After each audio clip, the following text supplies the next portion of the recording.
अस्सलामुअलैकुम वरहमतुल्लाहि वबरकातुहू। अज़ीज़ दोस्तों, साथियों, मैं मोहम्मद शहज़ाद ख़ान आप तमाम ही का अपने चैनल एस के एडुविज़न में एक बार फिर खैर मकदम करता हूँ। आप तमाम ही का तहे दिल से इस्तक़बाल करता हूँ। उम्मीद करता हूँ आप तमाम ही खैराफियत से होंगे और मेरी दुआ है कि आप सभी खैराफियत से रहें। दोस्तों, रीड की क्लासेस कंटिन्यू है और उम्मीद करता हूँ कि कंटिन्यू क्लासेस आप देख रहे हैं और आपको पसंद आ रही होगी। आज का जो टॉपिक बहुत ही आसान है, बहुत ही सरल है, लेकिन जब इम्तिहान में इससे सवालात पूछे जाते हैं तो कई बार भाई लोग क्या हो जाते हैं, कंफ्यूज हो जाते हैं। हालांकि सवाल बहुत इजी होते हैं, बस कुछ फ़र्क होता है, छोटा सा फ़र्क उन्हें कहीं ना कहीं कन्फ्यूजन में डाल देता है। क्योंकि अब जो टॉपिक आएंगे, पहला टॉपिक इस्म है, इस्म के बाद ज़मीर है, फिर सिफ़त है, फिर फ़ैल है। ये सभी एक दूसरे में कनेक्टेड हैं। ये सभी एक दूसरे में क्या है, कनेक्टेड है, कहीं ना कहीं एक दूसरे से सब रब्त रखते हैं, कहीं ना कहीं कोई ना कोई जुड़ाव रखते हैं। तो जब एक बात आपसे पूछी जाती है तो आप इस्म की जगह ज़मीर में चले जाते हैं, ज़मीर की बात सिफ़त में चली जाती है, सिफ़त के बाद फ़ैल में चली जाती है, और ये से भी आपस में क्या हो जाता है, मिक्सअप हो जाते हैं। क्योंकि ऑप्शन ऐसे ही दिए जाते हैं जो बहुत ज़्यादा कन्फ्यूजेबल होते हैं, ये बात मैं भी जानता हूँ। ठीक है, तो आज के इस टॉपिक को शुरू करने से पहले एक बार आप लोगों से वही हमेशा की तरह इल्तिजा है, this is not a order, सिर्फ इल्तिजा है कि आप सिर्फ ख़ुद इसे ना देखें, बल्कि कोशिश करें कि इन क्लासेस को आप स्टेटस पे लगाएं, फेसबुक पे लगा सकें तो फेसबुक पे लगाएं, आपके टेलीग्राम या व्हाट्सएप ग्रुप्स जो हैं आप उनको शेयर करें, ताकि मुझ में भी एक हौसला रहे कि पढ़ाने का, मुझ में भी एक जज्बा रहे कि हाँ, काफ़ी सारे दोस्त इसे पढ़ रहे हैं, काफ़ी लोगों को इससे फ़ायदा पहुंच रहा है। मैं कंटेंट जो एक दिन छोड़कर एक दिन क्लासेस आ रही है, मैं कोशिश करूं कि नहीं, इसको डेली स्टार्ट किया जाए, ज़्यादा से ज़्यादा कंटेंट और बहुत ज़्यादा से ज़्यादा मेहनत से आपको ज़्यादा लंबी क्लासेस, ज़्यादा कंटेंट आपको दिया जाए, ऐसी मैं कोशिश करूं। लेकिन जब आप लोग इस तरह खुशी ज़ाहिर नहीं करते हैं, आप लोग जो चंद लोग हैं, जो 100-200 लोग हैं जो कमेंट बारहा करते रहते हैं, उन्हीं के कमेंट यूट्यूब पर भी आते हैं, व्हाट्सएप पर भी आते हैं, और दूसरे सोशल अकाउंट पर भी उनके कमेंट्स आते रहते हैं कि सर क्लास बहुत अच्छी थी, बहुत बढ़िया था। ठीक है, सब बातें मानते हैं, समझते हैं, लेकिन जब तक आप शेयर नहीं करेंगे, जब तक ये क्लासेस वायरल नहीं होंगी, जब तक क्लासेस दूसरे लोगों तक नहीं पहुँचेंगी, तो मुझ में वो हौसला, वो जज्बा आना मुझ में भी थोड़ा मुश्किल हो जाएगा। बहरहाल उम्मीद करता हूँ आप मेरी इल्तिजा पर ख़ास तवज्जो देंगे। और हाँ, एक बात और है, कई दोस्त ये सोचते हैं बात कि अगर ये क्लासेस को शेयर कर देंगे तो लोग हमसे ज़्यादा बेहतर पढ़ाई कर लेंगे, लोग हमारे से आगे निकल जाएंगे। ऐसा कुछ नहीं है, आप सिर्फ सदक़ा जारिया समझ के से पहुँचा दें, जिसके हक़ में होगा, नौकरी जिसको मिलनी होगी उसे मिल जाएगी। मेहनत सभी करते हैं, लेकिन मिलता उसी को है जिसके मुक़द्दर में होता है। कहते ना, वक्त से पहले और मुक़द्दर से ज़्यादा कभी किसी को ना मिल सका है, ना मिल सकेगा। तो आप कोशिश करें, मेहनत करें, इंशाल्लाह अगर आपके हक़ में होगा तो आपको मिल जाएगा। ठीक है, तो सदक़ा जारिया समझ के सही शेयर ज़रूर करें। चलिए, आज का जो टॉपिक है बहुत ही आसान, शुरू करते हैं। टॉपिक का नाम है इस्म। क्या है इस्म? इसे हिंदी में संज्ञा भी कहते हैं और इंग्लिश में से ही नाउन कहते हैं। बहुत छोटे छोटे बच्चों को पढ़ाया जा चुका है, और बहुत छोटी उम्र में, छोटी क्लास में आपने पढ़ा होगा, इसलिए इन चीज़ों को ज़्यादा डिटेल में नहीं खींचूंगा। जितना शॉर्ट एंड स्वीट इसको कर सकता हूँ उतना कोशिश मैं करूँगा। किसी शख्स, जगह या चीज़ और कैफियत के नाम को इस्म कहा जाता है, जैसे लड़का, आकिब, दहली, पहाड़, कलम, शहर और आगरा वगैरह। किसी भी शख्स के नाम को, किसी जगह के नाम को, किसी चीज़ के नाम को, यानी दुनिया में पाई गई हर शय के नाम को क्या कहा जा सकता है? इस्म कहा जा सकता है, यानी संज्ञा कहा जा सकता है। ठीक है, बस वो कोई ना कोई चीज़ का नाम होना चाहिए, कुछ चीज़ होनी चाहिए, और कुछ चीज़ ना भी हो तो कम से कम वो कैफियत होनी चाहिए, एक भाव होना चाहिए। कैफियत का मतलब भाव, ठीक है, कम से कम फीलिंग होनी चाहिए। उस फीलिंग को भी इस्म के दायरे में ही गिना जाता है। हालांकि इसके बहुत सारे प्रकार हैं, इसके बहुत सारे तकसीम अलग अलग हिस्सों में अलग अलग तरह से किया गया है। उन सभी बातों को हम बारी बारी पढ़ेंगे। जैसे कि इसमें कुछ उदाहरण, कुछ मिसालें दी गई है। लड़का, आखिब, दहली, पहाड़, कलम, शहर वगैरह, यानी किसी शहर का नाम हो, किसी जगह का नाम हो, किसी इंसान का नाम हो, ठीक है, किसी चीज़ का नाम हो, यानी किसी भाव का नाम हो, इंसान के किसी जज्बात का नाम हो, वो सभी किस में आएंगे? इसमें आएंगे। ठीक है, आगे देखिए। तादाद, बनावट, मानी और बनावट के एतबार से अलग अलग अक़साम हैं। ये शायद 2 बार लिख दिया मैंने बनावट। तादाद के हिसाब से अलग है, तादाद के हिसाब से इसम के मानी अलग हैं, इसम को अलग हिस्सों में तकसीम किया गया है। अगर मानी के लिहाज से देखा जाए तो मानी के हिसाब से अलग इसम के अक़सामात हैं। बनावट का एतबार देखा जाए तो बनावट का एतबार अलग है। जिन्स का एतबार यहाँ पर छूट गया है, लेकिन जिन्स के एतबार से भी इसम को अलग अलग हिस्सों में बांटा गया है। तो ये सभी बहुत आसान है। लास्ट में हो सकता है बनावट वाले में आपको थोड़ी मुश्किलात आ सकती है, वो थोड़ा ज़्यादा तवील टॉपिक है, लेकिन तादाद वाली, मानी वाली और जिन्स वाली बहुत ही आसान है। आइए बारी बारी हम एक एक करके पढ़ लेते हैं बहुत ईजी तरीके से, फटाफट। सबसे पहले लिखते हैं, तादाद के लिहाज से इसम की अक़साम कितनी है? 2 है, वाहिद और जमा। एक चीज़ और आपको पता रखना ज़रूरी है, अगर आप उर्दू में ज़्यादातर मीनिंग ज़्यादा याद कर लेंगे, ठीक है, जिसे इंग्लिश में आप मीनिंग कहते हैं, सबसे अगर आपके अल्फाज मानी अगर आपने ज़्यादा मुकम्मल अच्छी तरह से पढ़ लिए, तो यही अल्फाज मानी आपको आगे सारे टॉपिक क्लियर करता चला जाएगा। ठीक है, अगर पीछे के कुछ लफ्ज़ों को मैंने बार बार दोहराया होगा। तादाद समझते हैं आप? तादाद यानी गिनती, तादाद यानी गिनती। तो आप तादाद से समझ जाएं कि तादाद से जब बात आती है तो क्या गिना जाता है? संख्या गिनी जाती है, कुछ गिनती, काउंटिंग्स को गिना जाता है। तो काउंटिंग्स के लिहाज से, तादाद के संख्याओं के लिहाज से इसम को 2 हिस्सों में बांटा जा सकता है, वाहिद और जमा। वाहिद और जमा या तो एक होगा या एक से ज़्यादा होगा, या तो कोई भी चीज़ एक होगी या एक से ज़्यादा होगी। और ज़ीरो है मतलब वो चीज़ है ही नहीं, ज़ीरो है मतलब वो चीज़ है ही नहीं, और जो चीज़ है ही नहीं उसको बांटने का सिलसिला, उसको बांटने की कोई वजह भी नहीं है। ठीक है, गिनती के लिहाज से इसम की 2 किस्में हैं। कई बच्चे किस्में और इकसाम में कंफ्यूज रहते हैं। अक़साम एक सही तरीका है उर्दू में इसको लिखने का। कई जगह बारहा काफ़ी किताबों में भी मैंने किस्में ही पढ़ा है, तो किस्में नहीं होता, सही लफ्ज़ है अक़साम। क्या है? अक़साम, वाहिद और जमा। पहला है वाहिद। मुआहिदा वो इसम है जो किसी इसम के सिर्फ़ एक अदद को ज़ाहिर करे, मसलन मकान, तोता, दवा, मदरसा, मस्जिद वगैरह वगैरह वगैरह।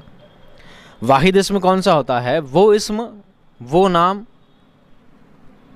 जो सिर्फ किसी चीज़ के एक होने का, किसी चीज़ के एक अदद होने की, किसी चीज़ की एक काउंटिंग होने की ज़ाहिर करता हो, तो क्या कहलाएगा? वाहिद। क्या कहलाएगा? वाहिद। वाहिद इसम, इसमें वाहिद भी कहते हैं, इसमें वाहिद कहलाएगा। इसमें क्या कहलाएगा? वाहिद कहलाएगा। जैसे मकान, मकान से पढ़ने में आ रहा है, मकान से समझ में आ रहा है कि यहाँ पर सिर्फ एक मकान की बात की गई है। तोता उड़ गया मतलब एक तोता की बात की है, एक तोते की बात की गई है। दवा खाली हो गई, दवा की तादाद बात की गई है। मदरसा एक है, मस्जिद एक है। तो ये सब चीज़ क्या है? एक एक हैं। क्या है? एक एक हैं। इसी के जस्ट नीचे है जमा। क्या है? जमा। वाहिद जमा का भी टॉपिक अलग है, हम आपको बाद में डिटेल में और पढ़ाएंगे। फ़िलहाल सिर्फ इसम के बारे में आपको बता रहे हैं। जमा वो इसम है जो किसी इसम के एक से ज़्यादा तादाद को ज़ाहिर करे। अब वो 2 भी हो सकती है, 3 भी हो सकती है, एक से ज़्यादा कितनी भी हो सकती है, बस एक नहीं है, तो क्या कहलाएगी? इसमें जमा। मसलन मकानात, तोहाइफ, अदविया, मदारिस और मसाजिद वगैरह वगैरह। देखिए ऊपर वाले ही अल्फाज को, ऊपर वाले ही लफ्ज़ को मैंने वापस क्या किया है? रिपीट किया है, ताकि उस चीज़ को ढंग से समझें आप। ऊपर लिखा है मकान, मकान से समझ में आता है कि हाँ एक मकान की भी बात की जा रही है। नीचे वाले में लिखा है मकानात, थोड़ा कंफ्यूज हो जाएंगे जब तक पेन का इस्तेमाल नहीं करते। ऊपर क्या लिखा है दोस्तों? मकान, तो नीचे क्या लिखा है? मकानात। यानी मकानात से ये पता नहीं चलता है कि मकानात 2 थे, 3 थे, 4 थे, बस ये पता चलता है कि जो भी मकान थे वो एक से ज़्यादा थे, तो हमने लिखा है मकानात। छोटे बच्चे लिखते हैं मकान को मकानों, है ना, तो आपको मकानों नहीं लिखना है, मकानों का, मकान का मकानात। इन चीज़ों को भी याद रखें। वाहिद जमा का टॉपिक आएगा तो हम इसको और बढ़ाएंगे, इस चीज़ को और समझाएंगे। इसके भी कुछ रूल्स रेगुलेशंस हैं, इसके भी कुछ तरीके हैं, कुछ उसूल हैं, उसको बनाना भी हम सिखाएंगे बाद में। तोता, अब तोता का तो तोते होता है, जानते हैं। दवा का हमने कर दिया है अदविया, मस्जिद का कर दिया है मसाजिद, मदरसे का कर दिया है मदारिस। क्या कर दिया है? मदारिस। मस्जिद का मसाजिद, मस्जिद का मस्जिदों नहीं होता, ठीक है ना। तो ये चीज़ से पता लगता है कि ये चीज़ एक से ज़्यादा है इसलिए ये क्या है, इसमें जमा है। और जो चीज़ एक ज़ाहिर करती है वो पता लगता है कि इसमें वाहिद है, इसमें वाहिद है। मैं समझता हूँ बहुत ईजी टॉपिक है, ईजिली समझ में आ जाएगा। जब किसी भी नाम से किसी भी इसम से ये ज़ाहिर होता हो कि उसकी तादाद एक है तो वो इसमें वाहिद कहलाएगा, और तादाद एक से ज़्यादा हो तो वो इसमें जमा कहलाएगा। ठीक है, अब बात रही ऑप्शंस की। क्या रही, जब ऑप्शंस होंगे तो ऑप्शंस इनके अकॉर्डिंग ही दिए जाएंगे। इस पर आपको घबराने की और परेशान होने की बात नहीं है कि सर क्या पता कैसे ऑप्शन आ सकते हैं। दूसरे इसमा भी पूछे जा सकते हैं, है ना, इसम की जमा होती है इसमा। ठीक है, तो दूसरे इसमा भी पूछे जा सकते हैं, तो दूसरे पूछे जाएंगे तो उसके ऑप्शंस भी वैसे ही दिए जाएंगे। अब ऑप्शंस कैसे आपको कंफ्यूज करेंगे, ये हम जब मॉक टेस्ट के जब क्लासेस लेंगे तो उसमें हम सब चीज़ें क्या करेंगे, आपकी क्लियर करेंगे इंशाल्लाह। चलिए, ये था तादाद के लिहाज से इसमें की दो अक़साम हैं, इसमें वाहिद और इसमें जमा। अब देखिए दो चीज़ें थोड़ी अनोखी हैं, दो चीज़ें थोड़ी अनोखी हैं। वैसे तो तादाद के लिहाज से दो ही हिस्सों में बांटा जाता है, दो ही हिस्सों में आपको बांटा गया है, इसम को दो हिस्सों में बांटा गया, वाहिद जमा। लेकिन एक लफ्ज़ है जमाउल जमा। क्या है, जमाउल जमा। दूसरा लफ्ज़ है इसमें जमा। क्या है, इसमें जमा। ये दो लफ्ज़ आपके लिए थोड़ी परेशानी खड़ी कर सकते हैं, लेकिन डरने वाली और घबराने वाली बात नहीं है, बहुत ईजी तरीका है। जमाउल जमा किसे कहते हैं, देखिए, जमाउल जमा उस इस्म को कहते हैं जो जमा का भी जमा हो, जो जमा का भी जमा हो। यानी एक तो चीज़ पहले बहुवचन है, बहुवचन का भी बहुवचन है, बहुवचन का भी बहुवचन है। जैसे मसलन अखबारात, मकानात, सहाबियात वग़ैरह। ठीक है, ये सब क्या हैं, जमाउल जमा है। क्या है, जमाउल जमा। कैसे, समझिए एक एक करके। सबसे पहले एक इस्म है, उसका नाम है ख़बर। दोस्तों क्या है ये, ख़बर। एक है तो है ख़बर। ख़बर की जमा, ख़बर की जमा क्या होती है बताते हैं। ख़बर की जमा होती है अखबार। ख़बर की जमा अखबार। एक है तो ख़बर, ख़बर की जमा अखबार। लेकिन अखबार की भी जमा की जाए तो अखबार की जमा होती है अखबारात। तो ऐसा कोई लफ्ज़ आ जाए जब कभी, तो ये कहलाता है जमाउल जमा। इसको तकसीमों में नहीं लिया गया है, तकसीम में तो दो ही हैं, वाहिद और जमा, लेकिन इस लफ्ज़ को भी आपको याद रखना है। जमाउल जमा किसे कहते हैं, उस इस्म को कहते हैं जो जमा का भी जमा हो, जो जमा का भी जमा हो, इसमें जमा कहलाता है। अब दूसरा है मकानात। क्या है, मकानात। यानी मकान जो है अपना आप में पहले ही प्लूरल है, यानी अपना में पहले बहुवचन लफ्ज़ है। क्या है, पहले ही बहुवचन है। एक है तो ही मकान, ज़्यादा तो ही मकान। वहाँ पर बहुत सारे मकान देखे, ऐसा नहीं होता वहाँ पर बहुत सारे मकानों देखे, मकानों नहीं। एक है तो ये मकान, ज़्यादा तो ये मकान। लेकिन मकान को और ज़्यादा है तो क्या कर देंगे, मकान का मकानात हो जाएगा। क्या हो जाएगा, तो ये जमाउल जमा में गिनाया जाएगा, जमाउल जमा में गिनाया जाएगा। समझ में आ गई बात। अब एक होता है सहाबी, एक जो होता है, हमारे नबी के जो सबसे ज़्यादा महब्बत है वो क्या थे, सहाबी। अगर एक हैं तो सहाबी, एक है तो क्या है, सहाबी। सहाबी की जमा क्या होती है, सहाबा। सहाबी की जमा क्या होती है, सहाबा। और सहाबा की भी जमा क्या हो जाती है, सहाबी याद। समझ गए। तो इसमें जमाउल जमा किसे कहते हैं, जमाउल जमा यानी जमा की भी जमा हो उसे इसमें जमाउल जमा कहते हैं। अब सर जमाउल जमा तो समझ में आ गया, एक लफ्ज़ और समझ में है, उसे कहते हैं इसमें जमा। क्या कहते हैं, इसमें जमा।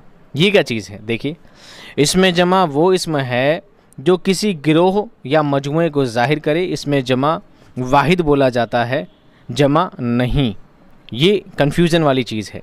ये क्या है, कन्फ्यूज़न वाली चीज़ है कि जमा तो है, लफ्ज़ जो है पहले ही जमा है, लेकिन बोला जाता क्या है, वाहिद। क्या बोला जाता है, वाहिद बोला जाता है, इसे जमा नहीं बोला जाता। जबकि है जमा, एक से ज़्यादा है। ये बात उसकी बात से ही पता लगता है। जैसे मसलन फ़ौज, रेवड़, भीड़ वगैरह वगैरह, और बहुत सारे हैं इसके अंदर। ठीक है, देखिए, एक है तो क्या कहलाता है, फ़ौजी। क्या कहलाता है, फ़ौजी। और फ़ौजी की जो पूरी बटालियन होती है उसे क्या कहते हैं, फ़ौज। क्या कहते हैं, फ़ौज। इसका मतलब फ़ौज में एक आदमी तो नहीं होता, ये बात आप जानते हैं। ये बात आप जानते हैं। फ़ौज में एक इंसान नहीं होता, फ़ौज में बहुत सारे लोग होते हैं, लेकिन फ़ौज अपने आप में क्या है, प्लूरल वर्ड है। क्या है, प्लूरल वर्ड है, यानी एक से ज़्यादा लोग इसमें थे। लेकिन जमा होने के बाद भी हम क्या बोलते हैं कि फ़ौज ने हमला किया, फ़ौज ने हमला किया, फ़ौज भाग गई, फ़ौज डर गई, या फ़ौज जीत गई। फ़ौज जीत गए नहीं होता, फ़ौज जीत गई। कुल मिलाकर फ़ौज को किस तरह इस्तेमाल किया जाता है, एक वाहिद के रूप में इस्तेमाल किया जाता है, वाहिद के तरीके में इस्तेमाल किया जाता है। लेकिन फ़ौज अपने आप में क्या है, जमा है। तो ऐसा लफ्ज़ जो अपने आप में जमा तो हो लेकिन लिखा जाए किस में, वाहिद में लिखा जाए, तो वो लफ्ज़ क्या कहलाएगा, इसमें जमा, इसमें जमा। समझ गए। एक लफ्ज़ है रेवड़, क्या है, रेवड़। एक लफ्ज़ है भीड़, एक लफ्ज़ क्या है, भीड़, क्या है, भीड़। तो आपने भीड़ से क्या समझा,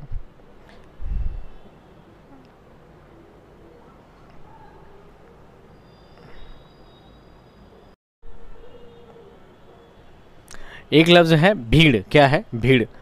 आपने सुना होगा भीड़ बेकाबू हो गई थी, भीड़ बेकाबू हो गई थी। जबकि भीड़ कोई एक इंसान नहीं होता, भीड़ एक से ज़्यादा होते हैं। लेकिन भीड़ को क्या लिखता है, किस में लिखते हैं, वाहिद के तरीके में। भीड़ किस में लिखते हैं, वाहिद में लिखते हैं। तो ऐसे लफ्ज़ जो अपने आप में क्या हो, जमा हो, अपने आप में ही जमा हो, लेकिन लिखे जाए वाहिद में, गिना जाए वाहिद में, पढ़ा जाए वाहिद के तरीके में, ऐसे लफ्ज़ों को, ऐसे उसमा को क्या कहेंगे, इसमें जमा कहेंगे, इसमें जमा कहेंगे। उम्मीद करता हूँ बात समझ में आ गई। वाहिद और जमा तो आप समझ ही गए। वाहिद मतलब एक, जमा यानी एक से ज़्यादा, वो तो हो गया क्लियर। जमा उल जमा यानी जमा का भी जमा, जमा उल जमा यानी जमा का भी जमा। इसमें जमा यानी हो तो जमा लेकिन पढ़ा जाए वाहिद, वो कहलाएगा इसमें जमा। ठीक है। भीड़ बेकाबू हो गई थी, और भीड़ ज़्यादा हो जाए तो, भीड़ में 100 की जगह 1000 आदमी हो जाए तो भीड़ बेकाबू हो गए थे। पढ़ते हैं, नहीं पढ़ते हैं, उसको फिर भी यही बोलेंगे भीड़ बेकाबू हो गई थी। और 1000 की जगह लाख हो जाएंगे तो भी ये बोलेंगे कि भीड़ मजमा, जैसे कोई सभा होती है, सम्मेलन होती है, कोई सभा होती है, कोई बैठक होती है, बैठक में हज़ारों लोग मौजूद थे, है ना, तो वहाँ लोग थे तो क्या बोलेंगे, मौजूद थे। लेकिन जब उसको भीड़ में काउंट कर लिया जाएगा तो भीड़ बोलेंगे तो क्या, भीड़ मौजूद थी, भीड़ मौजूद थी, भीड़ मौजूद थे नहीं। समझ में आ गई बात। चलिए नेक्स्ट टॉपिक देखिए। जिन्स के लिहाज से इस्म की अक़साम, जिस्म के जिन्स के लिहाज से इस्म की अक़साम। जिन्स, ये जिन्स है, जीन्स नहीं है। ठीक है। कैसे, जीन्स के लिहाज से 2 जीन्स है, एक नैरो जीन्स, एक बॉटम जीन्स, या 4 तरह की जीन्स है, एक नैरो जीन्स, बॉटम जीन्स, ठीक है, ज़ीरो मोरी वाली, एक ट्राउजर जीन्स, एक डेनिम वाली जीन्स। ये जीन्स का मतलब है, इसे कहा जाता है, हिंदी में इसे कहा जाता है लिंग, और इंग्लिश में इसे कहा जाता है जेंडर्स। क्या कहा जाता है दोस्तों, जेंडर्स। तो हिंदी में स्त्रीलिंग पुल्लिंग 2 होते हैं, इंग्लिश में भी 2 ही होते हैं। ठीक है, मस्कुलिन फेमिनिन। इसी तरह उर्दू में भी 2 ही होते हैं, मुज़क्कर और मुअन्नस। मुज़क्कर और मुअन्नस। मुज़क्कर किसके लिए इस्तेमाल किया जाता है, पुरुषवाचक यानी पुल्लिंग के लिए, और मुअन्नस इस्तेमाल किया जाता है स्त्रीलिंग के लिए, यानी नर और मादा का जो सिस्टम है। मुज़क्कर नर के लिए लिखा जाता है और मुअन्नस मादा के लिए लिखा जाता है। ठीक है। जिन्स के लिहाज से इस्म की 2 अक़साम हैं, मुज़क्कर और मुअन्नस। ठीक है। आइए इनको बारी बारी समझते हैं। मुज़क्कर, मुज़क्कर वो इस्म है जो नर के लिए बोला जाता है, यानी नर जिन्स वाले इस्म को मुज़क्कर कहते हैं। मसलन मर्द, बादशाह, बेटा, नौकर, हाथी, नाना, लोहार, ऊँट वगैरह वगैरह वगैरह। इन्हीं लफ्ज़ों को मैंने वापस रिपीट किया, ठीक है, ताकि आप इन चीज़ों को समझें। दूसरा है मुअन्नस। मुअन्नस वो इस्म है जो मादा के लिए बोला जाता है, यानी मादा जिन्स वाले इस्म को मुअन्नस कहते हैं। मसलन मर्द का औरत, बहन, बेटी, नौकरानी, नानी, लोहारन, ऊँटनी वगैरह वगैरह वगैरह। आप समझेंगे कि जिन्स वाले इस्म में, जिसमें नर जिस इसम में नर काउंट किया जाता है, नर में गिना जाता है, जिस इसम को नर पढ़ा जाता है उसे मुज़क्कर कहते हैं, और जिस इसम को मुअन्नस पढ़ा मादा के लिए पढ़ा जाता है वो मुअन्नस कहलाते हैं। बहुत ही शॉर्ट एंड स्वीट है, इसको ज़्यादा खींचने की, तवील करने की, बड़ा करने की ज़रूरत बिल्कुल नहीं है, आप इसी से ही समझ जाएंगे। हाँ, मुज़क्कर और मुअन्नस को तज़कीर व तानीस भी कहते हैं, उसके रूल्स अलग हैं, हम वो टॉपिक भी आपको पढ़ाएंगे, उसमें बताएंगे कि कुछ चीज़ें ऐसी हैं। वैसे तो हम जानते हैं कि मर्द का औरत होता है, भाई का बहन होता है, राजा का रानी होता है, ये छोटी छोटी चीज़ें आपने पढ़ी होंगी। बहुत सारे लफ्ज़ ऐसे हैं जिनको लिखा कुछ और जाता है, पढ़ा कुछ और जाता है, समझा कुछ और जाता है, ठीक है। उसको हम मुज़क्कर मुअन्नस वाले टॉपिक में क्या करेंगे, इंशाल्लाह क्लियर करेंगे। तो उम्मीद करता हूँ कि ऊपर वाले दोनों टॉपिक आपको इजीली समझ में आ गए होंगे, बिल्कुल आ गए होंगे, क्योंकि बचपन में भी पढ़े हैं, छोटी क्लासेस में चीज़ों को दोहराया होगा, तो इजीली ये चीज़ें याद हो जाती हैं, ठीक है। तो इसम कहते किसे हैं, किसी भी जगह, किसी भी इंसान, किसी भी कैफियत के नाम को इसमें कहते हैं। अब जिन्स के लिहाज से दो हिस्सों में तकसीम किया गया है, मुज़क्कर और मुअन्नस, और तादाद के लिहाज से दो हिस्सों में बांटा गया है, दो हिस्सों में तकसीम किया गया है, वाहिद और जमा।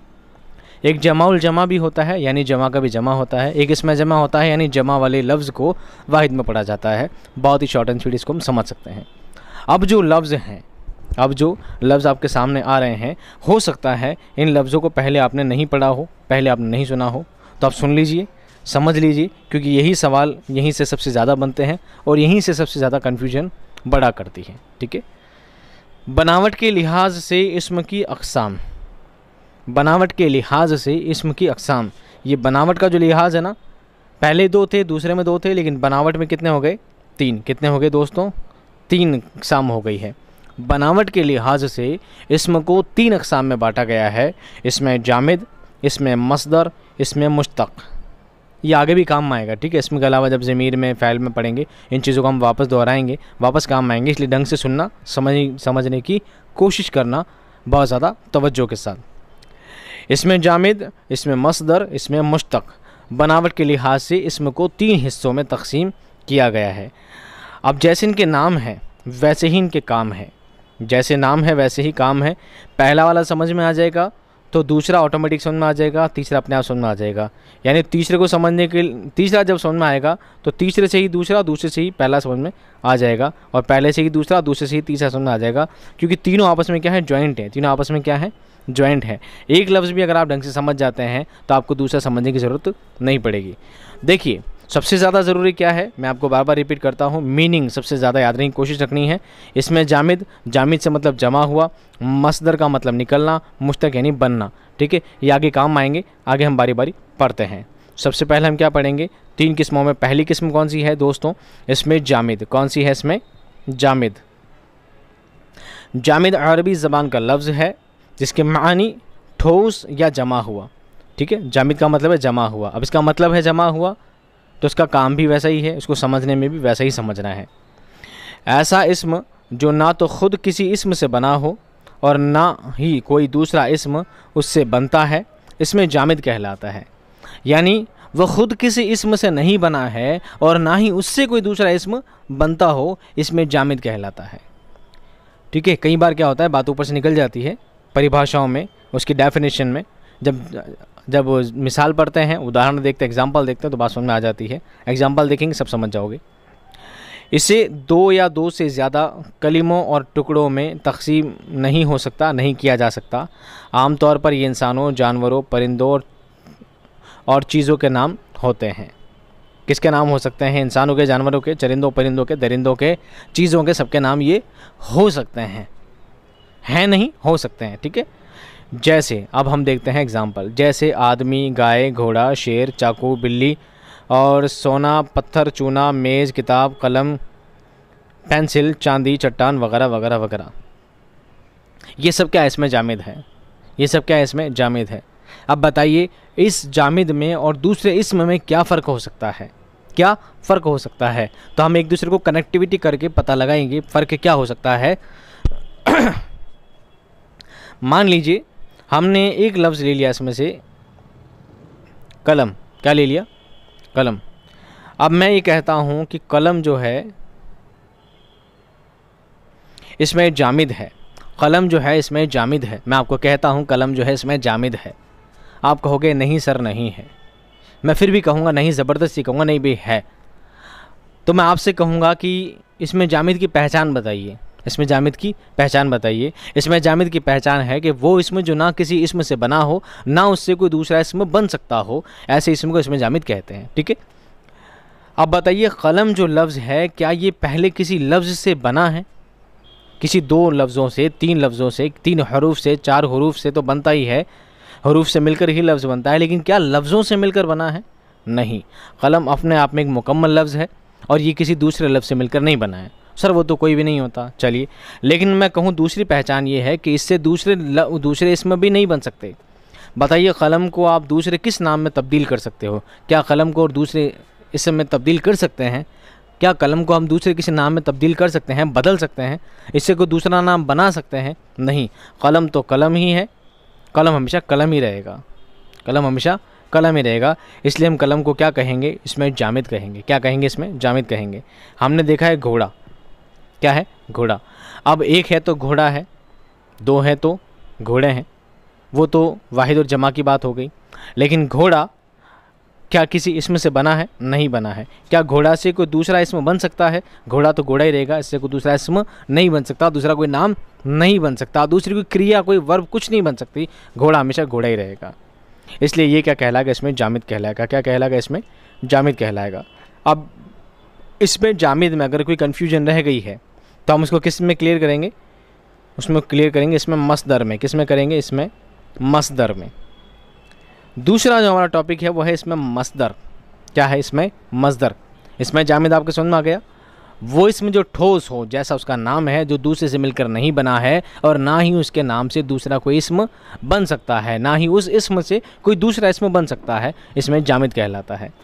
इसमें मसदर में क्या है? देखिए, मसदर के लग़वी माना है निकलने की जगह यानी बुनियाद।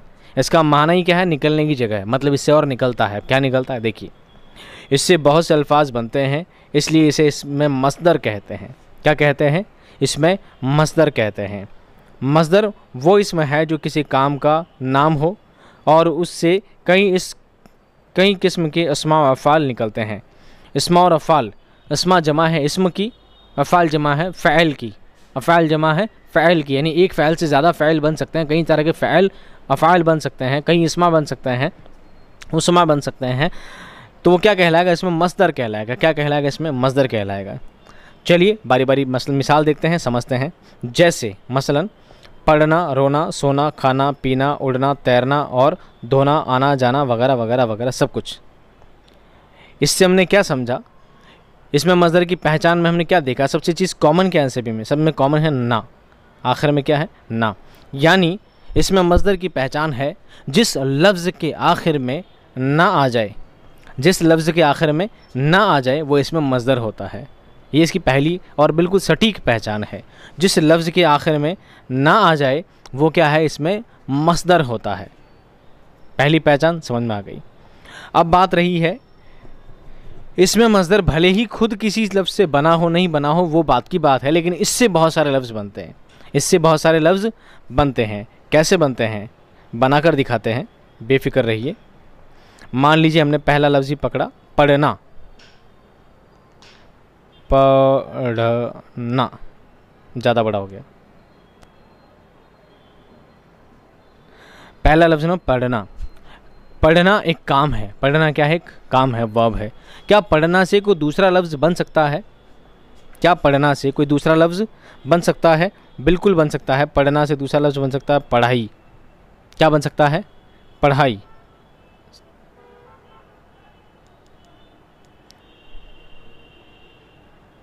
पढ़ना से दूसरा लफ्ज़ क्या बन सकता है? पढ़ाई बन सकता है। और क्या बन सकता है? पढ़ना से दूसरा लफ्ज़ बन सकता है पढ़ाता। क्या बन सकता है? पढ़ाता। और बन सकता है पढ़ाना। क्या बन सकता है? पढ़ना, पढ़ाना, पढ़ता, पढ़ाई, पढ़ना, पढ़ने वाला, पढ़ चुका। ये सब किस में बनेंगे? इसमें मसदर से।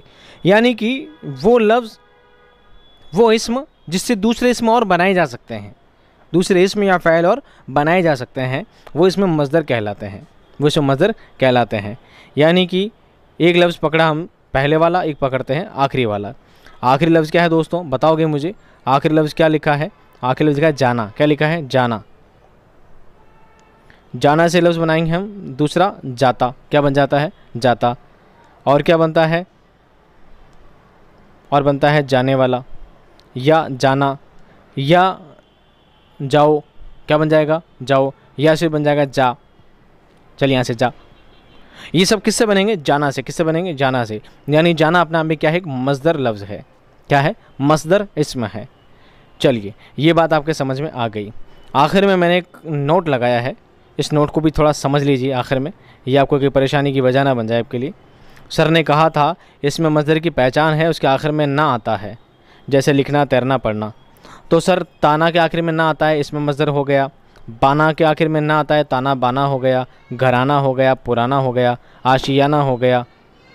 ये सब क्या हो गए? ये सब क्या हो गए? सब मस्दर हो गए? नहीं दोस्तों, ये इसमें मस्दर नहीं है। ये इसमें मस्दर नहीं है। इसमें मस्दर सिर्फ ऊपर वाले हैं, नीचे वाले नहीं हैं। जिसको रेड किया है वो इसमें मस्दर नहीं है। अब क्यों नहीं है?